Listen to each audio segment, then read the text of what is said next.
and take notes, because at the end of this session, you will be quizzed. And now I want to, we got to take a quiz. I know what today is, but that doesn't mean that we slack off just because today is today. You're going to have some fun at the same time, so make sure you pay attention, okay? I'll be right back. Let me go get it.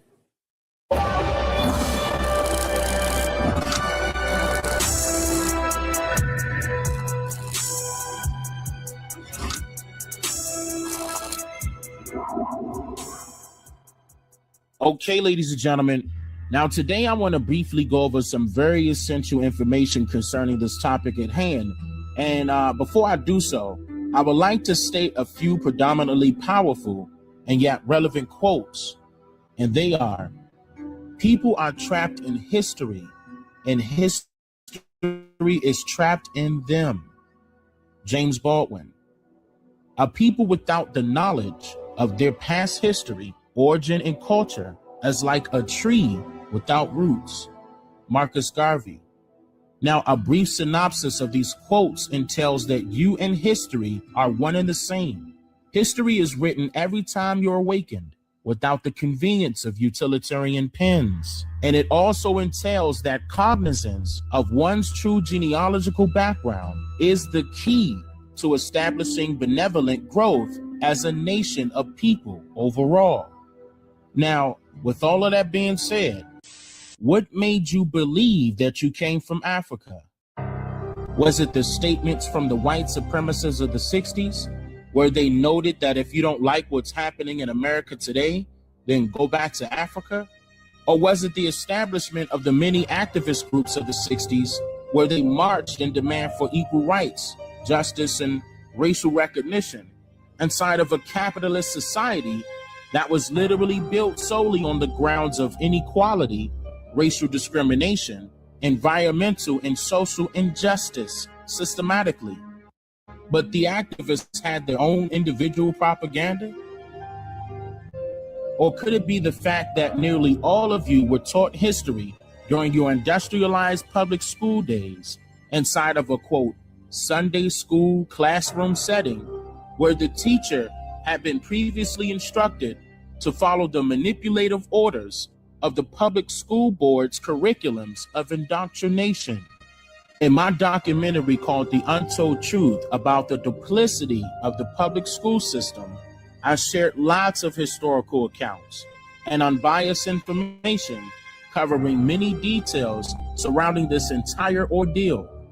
You were told that you came from Africa, but based on what evidence? See, now, the first thing that you learn in a, quote, Sunday school classroom setting is to stand in a straight line, quietly. That's merely a form of submission to authority in order to decimate literacy, a diabolical mind trick that governs you and misleads you directly into weakness. Why? Well, you were taught to listen and follow directions, and be sure to hold all questions until the end of the session. The teachers inform you to only ask the, quote, right questions, but what is considered to be the wrong questions? Well, the wrong questions would be you challenging the teacher with realistic questions that demands answers that will make logical sense. For example, who was the first to say that so-called African Americans came from Africa? Now, there is absolutely no records nor any documentations in Africa right now or even in the past that clearly states that all so-called African Americans immigrated from Africa. The only few that have said this to be true are some of the descendants of the European colonizationalists currently residing in the Americas. Along with the leaders of the Pan-African movement, leaders of the Hebrew Israelite movement, leaders of the Nation of Islam movement, leaders of the pro-black and woke movement, and leaders of the Moorish movement, in which all of these groups coincidentally derived during the early to mid 1900s, at a time when access to the World Wide Web didn't even exist. So Who actually manifested the proof to these self-proclaimed leaders that so-called African Americans came from Africa? Not only that, there are plenty of slave trade stories floating around North America with no actual publicly verifiable evidence nor official documentation of the sailboats, which are misclassified as slave ships by some people for some strange reason, that allegedly carried thousands of enslaved Africans from West Africa to North America between the 1600s and mid to late 1800s. Now, mind you, these alleged savage colonizers love to brag about their achievements before and after the slave trade era. So you mean to tell me that they can build Confederate statues and keep them up still to this day, create replicas of old war dugout buildings and battlegrounds, and even reenact famous wars, etc., but not one replica of these sailboats that allegedly carried thousands of enslaved Africans from West Africa to America was made? To elaborate on that note, mind you, if the colonizationalists carried over thousands of enslaved Africans on a sailboat, how did the captain and his crew survive? I mean, where was the room on these sailboats that they needed for their food supplies to last them all for months at a time while traveling back and forth across the Atlantic? Not only that, these sailboats at that time moved along according to the gust of the winds and the streams, or rather waves, of the oceans. So a sailboat captain and his 10 to 15 man crew, along with their limited amount of food supplies and other cargo like silver, gold, and whatever amount of enslaved Africans they captured from Africa, survived those blazing hot summers and those below freezing temperature winters without suffering from anything? Now, many of you would say that there is prehistoric evidence of so-called black people being in ancient Egypt due to a few foreign scientists that have dug up some of the graves there. And I agree with you, but that does not mean that African Americans came from Africa just because those foreign scientists dug up a few graves in Egypt. What is very important to note is that they chose Egypt as their place to dig and not anywhere in North America for some odd reason. Now, some of you may refer to DNA as evidence of so-called African Americans being from Africa, but yet there are two very important factual differences between a paternity DNA test and a genealogy DNA test. I have stated this before in my previous documentary called The Untold Truth about the DNA genealogy test and your results, that genealogy DNA testing is one big fraudulent guess. The top genealogy DNA scientists have admitted that their results amounts from genetic astrology after many lawsuits were filed against many popular genealogy DNA test companies. Those folks that have sued has won already, but it did, however, provoke the government to make it unlawful to sue those types of companies soon after multiple other lawsuits began to arise. This is the exact same way the government assisted the pharmaceutical companies. It is all just for profit and not for your best interest whatsoever. Now, really, I have nothing against Africa, nor Africans, but who's to say that they have nothing against us? See, now, there is a reason why Africans can immigrate to North America legally and immediately open up businesses with no problem. You'll see them owning businesses in so-called black communities right now, from Arab Africans to Ethiopian Africans, and the list goes on. And they are granted an entirely different line of credit from any so-called black person that resides in that same community. Watch my documentary called The Untold Truth about the history of credit and debit, and you'll get a better detailed understanding of what I'm about to state next. And that is, those Africans have a totally different classification of race according to the United States Census. And based on that classification of race and having been granted with dual citizenship, grants them specialized benefits and privileges by way of the federal government that African Americans will never see or benefit from, based solely on their misclassified identity and nationality. Now, according to records, the first enslaved Africans arrived in North America in the year of 1619, and slavery was abolished in North America in the year of 1863. So that gives us a total of 244 years where these European Americanized history books states that a grand total of 12.5 million enslaved Africans were imported from West Africa to North America. Now keep in mind that the U.S. population was not counted by the U.S. Census until the year of 1790, which is 171 years after 1619. So let's divide the total amount of years that it took them to import 12.5 million people. That number will be rounded to 51,230 people imported per year. Now, according to the 1790 census, which was the very first census in history, the U.S. population count was 3,929,214 people. Not everyone was accounted for due to the multiple documented indigenous Niji raids and rebellions that were occurring during this time period. But what is important to note here is that the 1790 census did not reflect a total amount of so-called slaves in America, which would have been a total of 8,760,330 imported Africans had we multiplied the years between 1619 and 1790, which is 171, with the total amount of enslaved Africans, which is roughly 51,230 each year. Now, I know what you're saying, but wait a minute, Dane, that wouldn't have made sense anyway.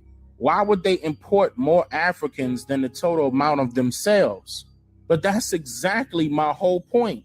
These numbers do not add up at all simply because the government has been lying to you.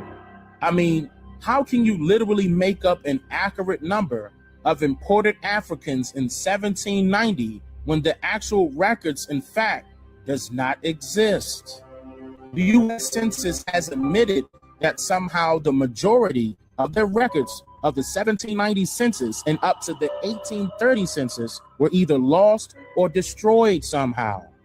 Mind you, that in between the years of 1790 and 1830, that all, quote, free people of color were stripped of their true identities and nationality to hide the truth, then purposely, forcefully reclassified as Negroes, coloreds, mulattoes, and blacks by the U.S. Census and the United States government. What is this truth, you ask? Well, all glory go to the Creator. It's an honor to be here today. But I love the theme, America Healed.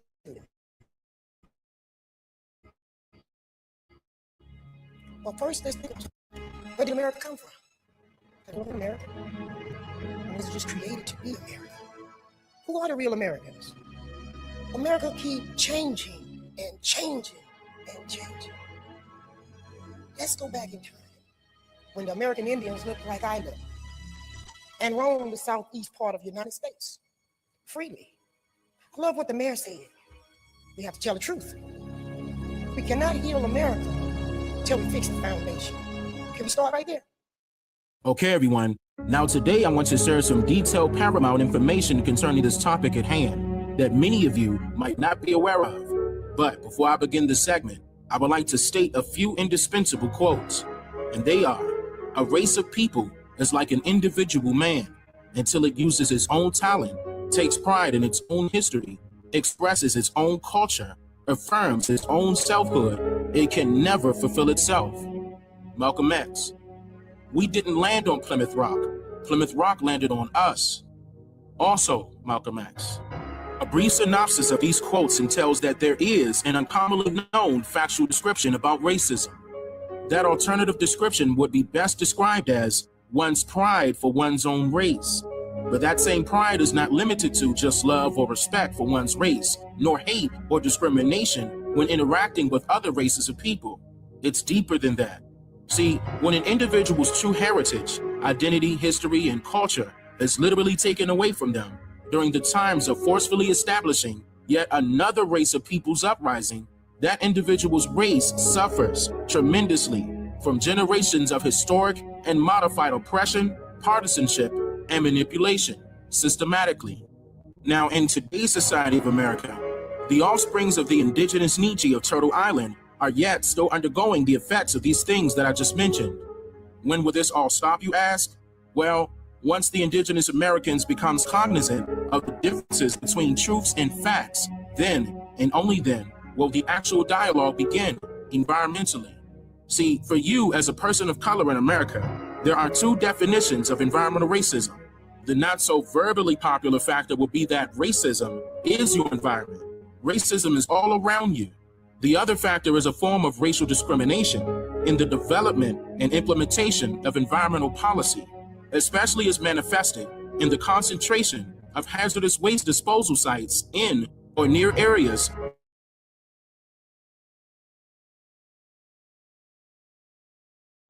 around facilities,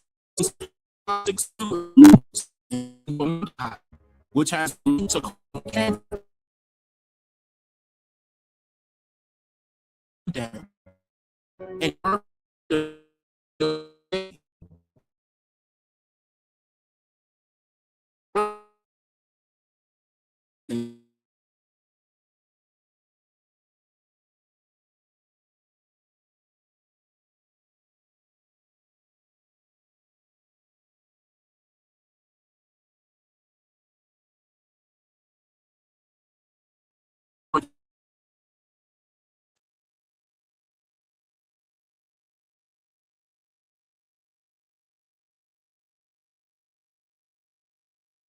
to drastically increase soon after I released this video.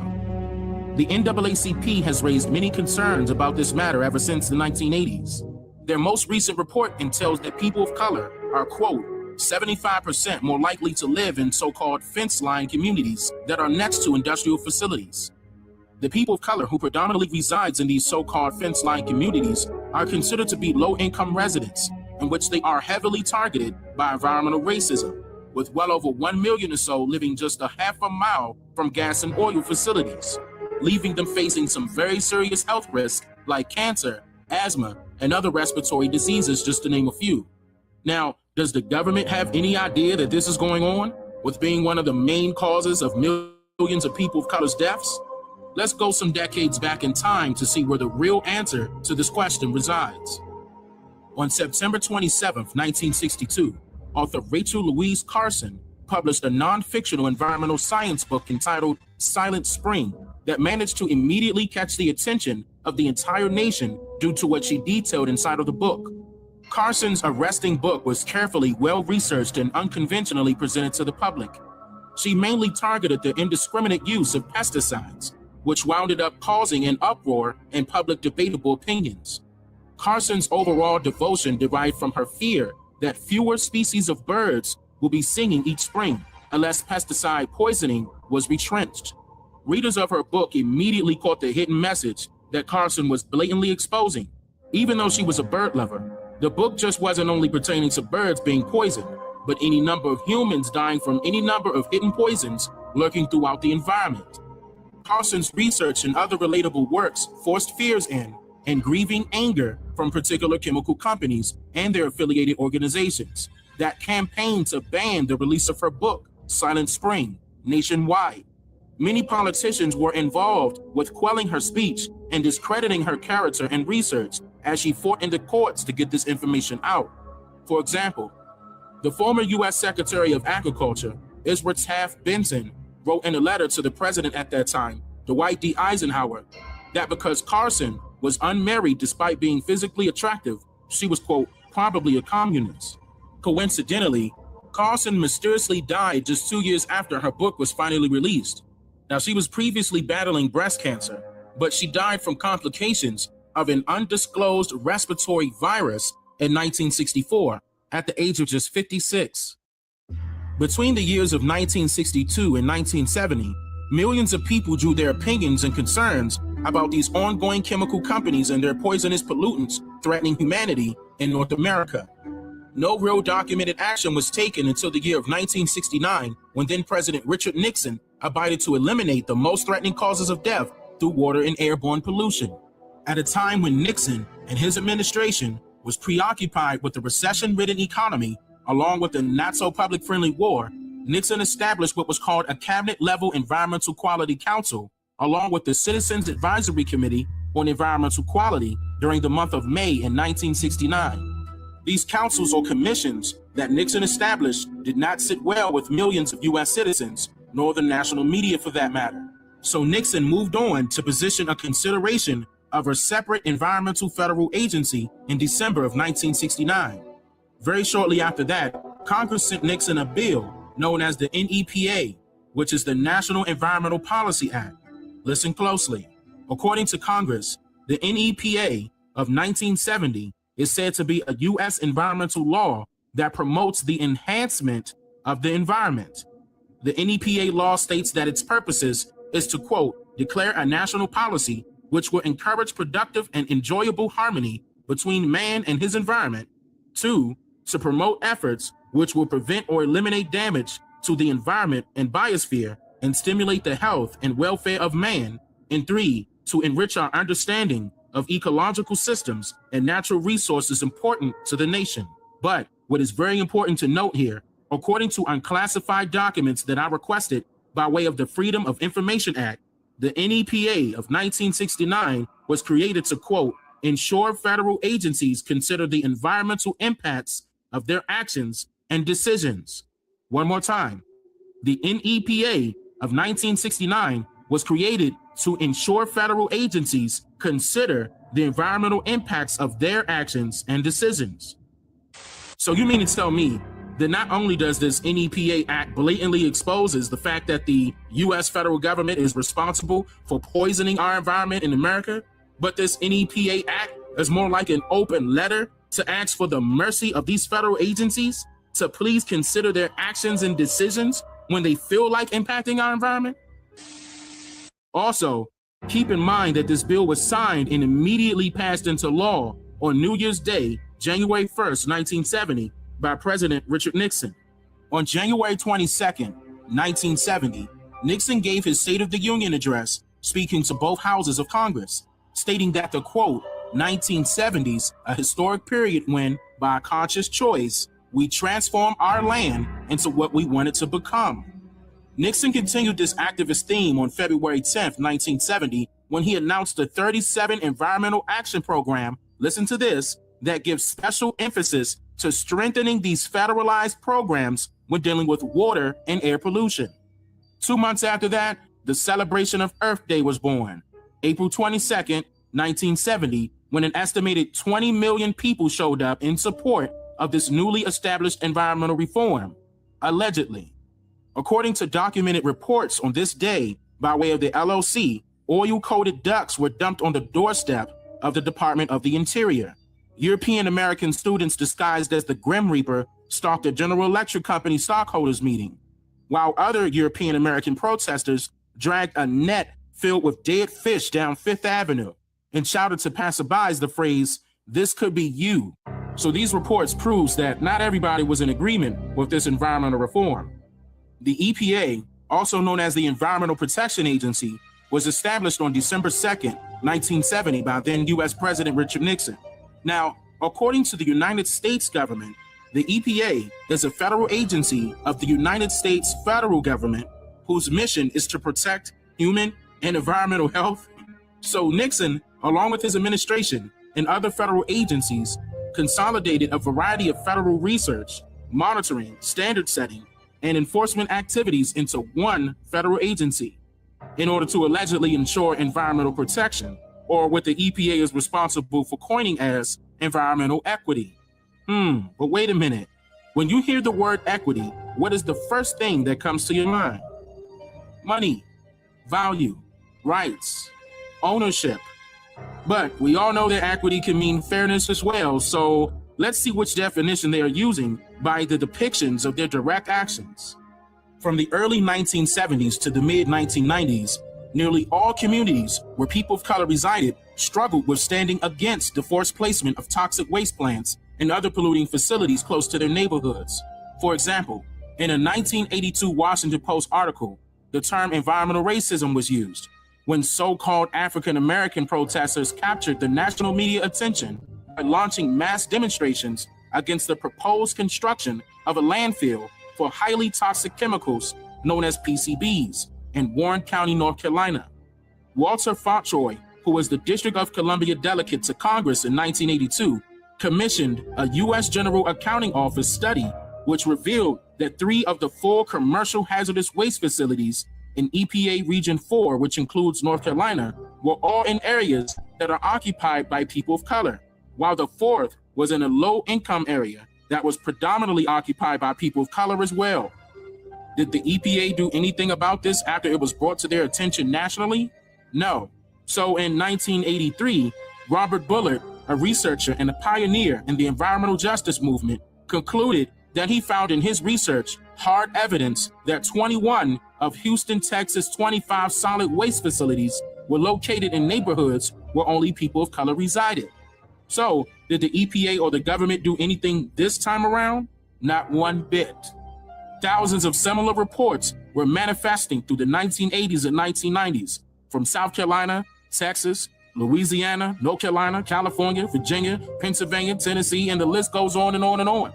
During the early part of the year of 1994, many indigenous community leaders pressured then President Bill Clinton to sign an executive order on the term environmental injustice, which required all federal agencies to, quote, make achieving environmental justice part of its mission by addressing, as appropriate, disproportionately high adverse human health or environmental effects of its programs, policies, and activities on minority populations and low-income populations.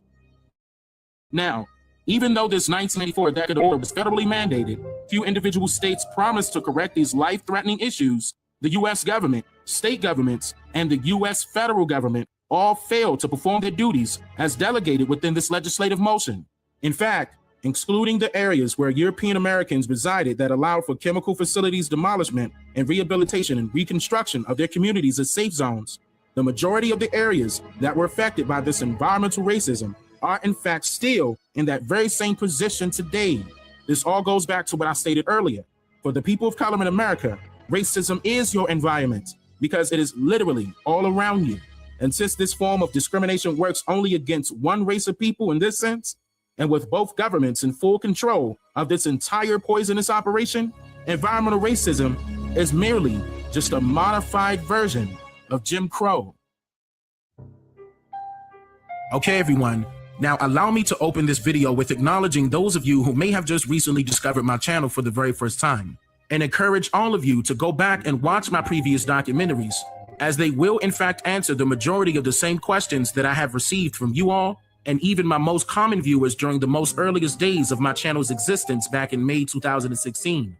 Now, of course, I'm about to share some very distinctively detailed information with you concerning this particular topic at hand, because just like all of my other documentaries, this information is very critical when it comes to all Americans, and especially to those who are the direct descendants of the indigenous Aboriginal Niji of this land, now called North America.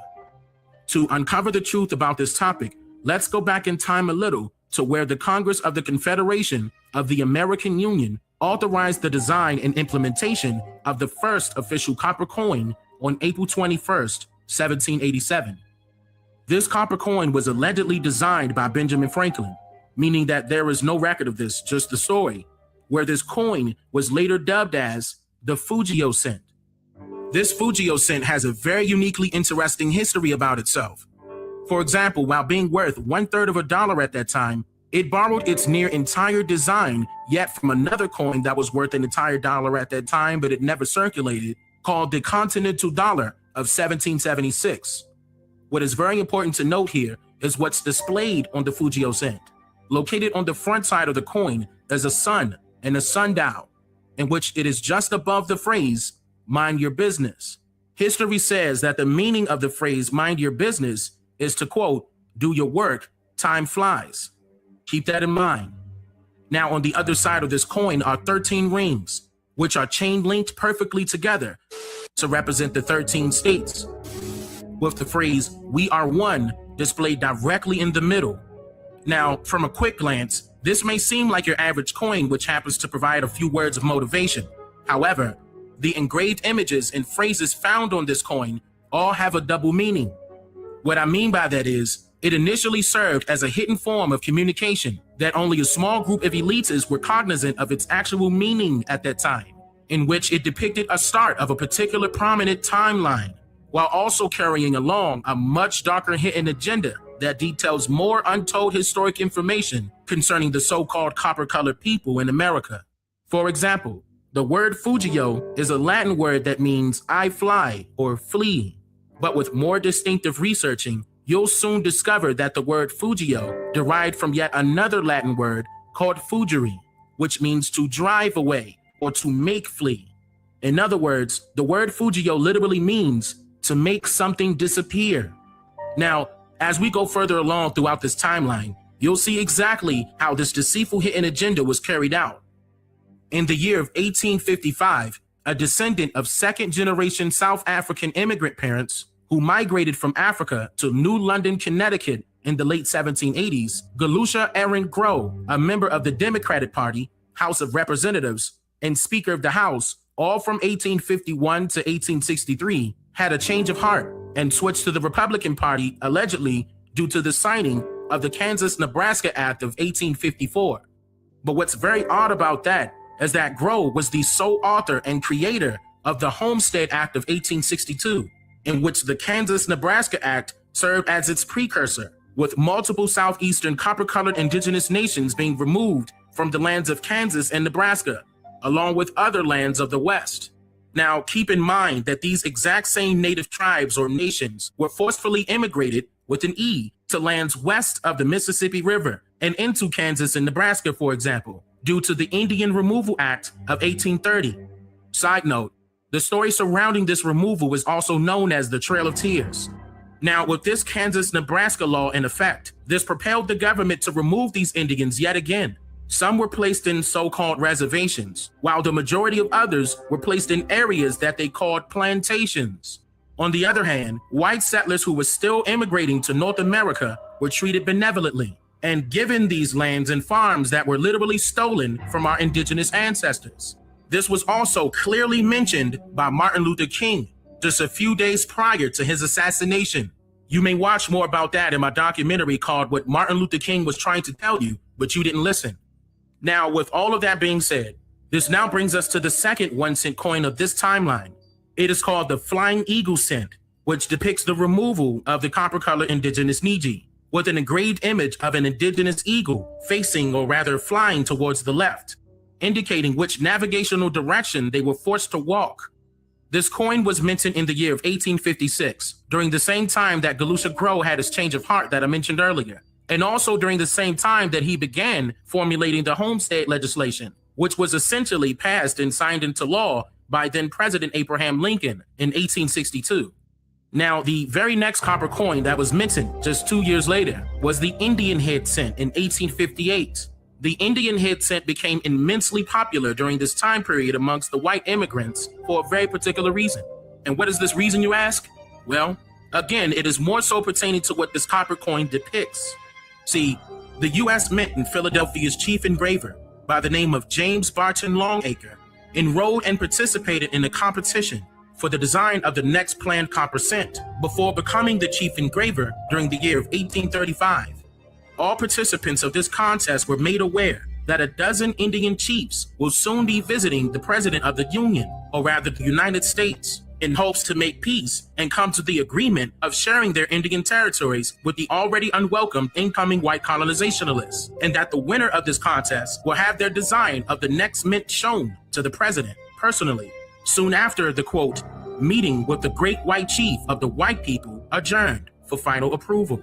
What is very important to note here is that those particular Indian chiefs that I just mentioned did in fact go to meet with the president However, this meeting, dubbed as the quote, meeting with the great white chief of the white people by Congress, happened exactly 28 years after 1835, well beyond the completion of this contest. The Indian chiefs were invited by then President Abraham Lincoln to Washington, D.C. in March of 1863. And in this meeting, it was said that much talk of peace allegedly arose between Lincoln and the Indian chief's interpreter, in which several treaties were created and agreed upon by both parties in order to quell the Indians from raiding and rebelling against the still newly incoming white colonizationalists and their families, who immigrated from many parts of Europe and Africa to North America, even throughout this particular time period. These newly established treaties also made it clear that the Indians would be left alone to live their lives peacefully on their own lands. But these very same treaties were immediately broken, as well as the promise to honor the indigenous aboriginals with their image as the design to this particular coin. Now, let's jump back a bit here, because in the year of 1835, James Longacre and all other contestants were specifically ordered to create their designs of images of Indians on the front. But instead, James sketched an image of his flaming red-haired 12-year-old Dutch daughter named Sarah wearing an Indian headdress. With the approval of his wife, James's sketch became his contest entry, and when asked by political figures in charge of this contest, which Indian chief is your sketch depicting, James replied and revealed that the image is not of an indigenous person to America, but of his young Dutch daughter. So the Indian head cent is not of an image of Miss Liberty, as some authors of history loves to claim. No, because the truth is that James's sketch became the official image of the initial Indian head cent exactly 24 years later, during the year of 1859. So in other words, instead of placing an image of an indigenous person as promised during the meeting in Washington, they purposely utilized an image of a pale-faced immigrant in place of it, depicting exactly what their real agenda truly was. Side note, there is a big reason why they so desperately want to change the Washington Redskin name and logo. And no, it is not because it's some racial slur neither, which brings me to my very next point. The last 1-cent coin within this timeline is formerly known as the Lincoln cent coin, but nowadays most commonly known as the penny. On the front side of this coin, there is an engraved alleged image of Abraham Lincoln facing towards the right direction, and the backside has an engraved phrase, e pluribus unum, which translates from Latin to English as out of many, now one. Also, keep that in mind. This Lincoln cent coin, which is worth exactly 1/100th of a dollar, has been minted since the year of 1909 and beyond. It was said that this penny is to commemorate Abraham Lincoln's 100th birthday. But of course, this story was created just to cover up its actual hidden message that is being blatantly displayed throughout the creation of this coin. Literally, the Lincoln cent penny is used not just to commemorate the 100th birthday of Abraham Lincoln, but it also commemorates the signing of the Homestead Act of 1862, due to Lincoln being the president that actually signed this particular act into law. And in the year of 1909, when this coin was minted, this Homestead Act was being amended to further allow white European and white African immigrants to populate these lands by law. On March 3rd, 1909, which was the very last day of his second presidential term, Theodore Roosevelt signed what Congress calls the Act of 1909. But the hidden truth is that this law is the enlarged Homestead Act of 1909, a brand new amendment very similar to its 1862's predecessor. This new Homestead law perfected the purchasing of Indian lands, removed the restrictions on these lands, authorized the sale of these lands, referring to them as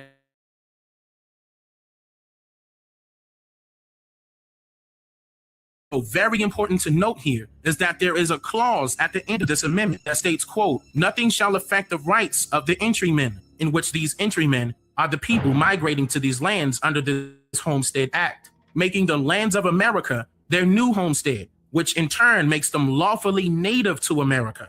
And quote, under the provisions of this law, nothing can be changed, in which this law single-handedly negates each and every treaty that was signed with our ancestors. See, that is the exact reason why these coins were created in the first place, because upon their circulations, it sends the encrypted message to the elite that their plans are being carried out successfully. So now you know that it is not a coincidence that Abraham Lincoln carried out the final part to this hidden agenda, which allowed for these lands to be stolen freely by a one-sided law system, which is why his alleged image is purposely engraved on the penny, being held as the lowest denomination of value ever within our economic currency. And now you are also aware that it is not ironic that Benjamin Franklin was appointed to initially create this plan, and also ordered to remind the other white colonizationalists in 1787 with that encrypted message stating to, quote, mind your business, or in other words, don't forget what you are here for, in which Franklin's image is purposely printed on the $100 bill, being held as the highest denomination of value ever in our economic currency for that exact reason.